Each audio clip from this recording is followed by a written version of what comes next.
2012 সালে মুক্তি পেয়েছিল অক্ষয় কুমার ও সোনাক্ষী সিনহা অভিনীত বলিউড ছবি রাউডি রাঠোর। প্রভু দেবার পরিচালনায় ও সঞ্জয় নীলা বানশালীর সহ প্রযোজনায় এই ছবি সে সময় দারুণ সাড়া ফেলেছিল দর্শক মহলে। এর মধ্যে শোনা গেল এই ছবির সিকুয়েল আসতে চলেছে।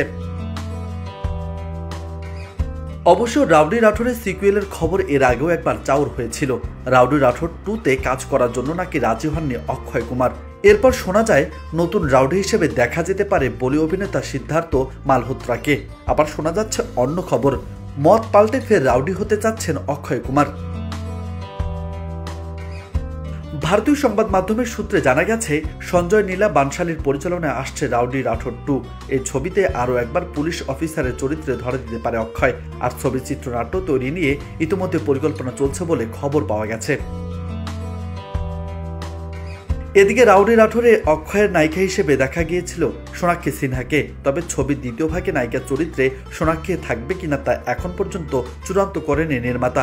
ইতিহাস জীবন কাহিনীর পর এবার ভরপুর অ্যাকশন থ্রিলার ছবির পরিচালনায় সঞ্জয় নীলা বানশালী যে বড়সড় ধামাকা দিতে চলেছেন তা বলাই যায়। তবে মুম্বাইয়ের সংবাদ মাধ্যম এও জানিয়েছে এই ছবির শুরু নিশ্চয়তা এখন পর্যন্ত নেই, তবে ভাবনা চিন্তা চলছে ছবির, এমনটাই জানা গেছে।